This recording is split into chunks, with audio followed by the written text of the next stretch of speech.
카이텔. 아무 명령도 내릴 수 없었고 아무것도 할 수 없었던 독일 국방군 총사령관. 히틀러의 바지사장 예스맨이라고 조롱을 당하고 동료 장군들에게 무시를 당해도 그는 히틀러 총통 곁을 도저히 떠날 수가 없었습니다.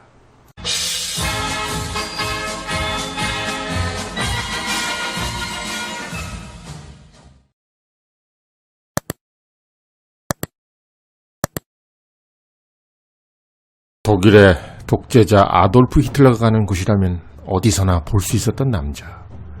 히틀러가 별장인 베르그호프에서 휴식을 취할 때나 외부 행사를 할 때도 발터 모델 등 장군들을 만날 때도 일명 늑대굴이라고 불렸던 총통 지휘본부에서 장군들과 회의를 할 때도 언제나 그가 곁에 있었습니다. 항상 히틀러 옆에서 그림자처럼 따라다녔던 남자. 그의 이름은 바로 빌헬름 카이텔. 왜 그는 히틀러 곁에서 늘 그림자처럼 눈에 띄었을까요? 그의 직책이 다름 아닌 국방군 총사령관이었기 때문입니다. 독일군은 국방군이라고 불렸는데 국방군은 독일어로 베어마트라고 불렸습니다. 국방군이라고 하면 육해공을 포함하는 겁니다. 그 국방군의 총사령관. 이해하기 쉽게 비유를 든다면 현재의 합참의장 정도 될 것입니다. 육군 총사령관이나 육군 참모총장도 아닌 국방군 총사령관이니 명목상으로는 독일군에서 가장 높은 직책을 맡고 있었던 카이텔. 그러나 히틀러는 참으로 사악한 독재자였습니다. 그가 카이텔을 철저히 이용했고 카이텔이 전략가나 군사적 천재가 아니었는데도 국방군 총사령관에 임명한 배경을 속속들이 알게 되면 알수록 그렇습니다. 기라성 같은 독일군 장군들의 집합체였던 독일 군부. 만만치 않았던 독일 군부를 휘어잡기 위해 히틀러 총통은 진정한 바지사장이 필요했습니다. 그냥 얼굴마담이 되어줄 단 한 사람. 카이텔은 매우 남성적인 이미지에 사실 잘생겼습니다. 그러나 카이텔은 외모를 봤을 때는 야성적이고 남성적 이미지지만 실제는 전혀 딴판으로 무척 고분고분한 성격이었습니다. 겉모습이 독일군을 대표하는 이미지에 걸맞게 화려한 데다가 고분고분했기에 히틀러가 얼굴마담으로 내세워 마음대로 주무르기 좋았던 사람이 바로 카이텔이었습니다. 그래서 1938년 카이텔은 히틀러에 의해 국방군 총사령관직에 앉혀지게 됩니다. 1938년 임명되어 나치 독일 패망 때까지 카이텔이 자리를 지키고 있었던 국방군 총사령관은 서류상으로는 히총통을 제외하고는 독일군에서 가장 높은 직책이었습니다. 육군 최고사령부, 공군 최고사령부, 해군 최고사령부가 명목상으로는 모두 카이텔이 휘하 조직이 되는 셈이었습니다. 1938년 드디어 히틀러는 군부를 틀어지기 위해 전쟁장관 블롬베르크의 옷을 벗기고 카이텔을 그 자리에 앉히게 됩니다. 이때 히틀러는 블롬베르크에게 이렇게 묻습니다. 카이텔은 대체 어떤 자요? 블룸베르크는 자기 밑에서 일했던 카이텔을 이렇게 평가합니다. 총통각하, 그는 육군에서 가장 단순한 인물입니다. 그는 저희 말에 따라 움직이는 사원에 지나지 않았습니다. 큰 조직의 수장을 맡기에는 부족합니다. 그러자 히틀러가 이렇게 대답합니다. 오, 그래? 내가 원하는 사람이 바로 그런 사람이요. 이렇게 해서 카이텔은 순식간에 대장으로 승진하여 국방군 총사령관이라는 어마어마한 자리에 오르게 된 것입니다. 카이텔은 히틀러의 분신이자 국방군 수장이었기에 독일군 최고 영광의 순간에 주인공이 되는 행복감을 누리게 됩니다.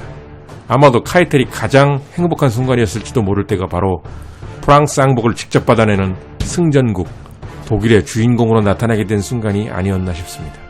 만슈타인의 천재적 작전과 구데리안, 롬멜, 호트, 클라이스트 등 전격전 전문가들의 전격전 전술로 순식간에 프랑스를 점령한 독일 국방군. 1940년 6월 22일 파리에서 북쪽으로 100km 떨어진 콩피에니 숲. 아돌프 히틀러의 지시로 숲 가운데 공터로 끌어내어진 열차, 객차 안에서는 나치 독일과 프랑스의 정전협정 서명식이 열렸습니다. 겉으론 정전협정이었지만 실제는 독일의 프랑스 침략을 공식화하는 의식이었습니다. 완벽한 복수를 꿈꾸던 히틀러는 1차 대전에서 독일이 프랑스에 패해 1918년 휴전에 조인했던 콩피에네 숲에 바로 그 열차 객차를 협정식 장소로 택합니다. 프랑스 대표인 샤를 윈티제리 장군과 독일 대표인 카이텔. 카이텔은 떨고 있는 윈티제리 장군에게 다정하게 말합니다. 당신들은 유능하고 용기 있게 당신 국가의 이익을 지켜냈소. 그 말을 기억하겠습니다, 장군. 입이 있으나 아무 말도 할 수 없는 저를 이해해 주시길 부탁드리겠습니다. 후에 카이텔은 프랑스 전투 승리에 실상 아무 활약을 한 게 없는데도 불구하고 이 항복 조인식의 독일 대표로 나갔다는 이유로 히틀러로부터 원수로 임명되는 영광을 얻게 됩니다. 국방군 최고 수장이자 원수로까지 임명되었으나 사실상 이후에도 그가 작전을 세운다든가 전략을 세운다든가 히틀러의 폭주를 견제하다든가 특별한 조언을 하는 일은 전혀 없었습니다. 그저 히틀러의 명령을 대신 읽는 자에 불과했던 카이텔. 그래서 그는 같은 동료 장군들에게 예스맨이라고 무시를 당했고 어느 누구도 그를 신경 쓰질 않고 개무시를 했습니다. 하지만 사실 그는 굉장히 머리가 좋은 사람이었습니다. 실제 카이텔의 IQ는 129였다고 합니다. 그 좋은 머리를 히틀러 총통의 기분을 맞추는 데만 썼던 카이텔. 그리고 각종 행사에 히틀러를 대표해 참여하여 온갖 영광을 누렸던 카이텔. 그러나 세상엔 역시 공짜가 없는 것 같습니다.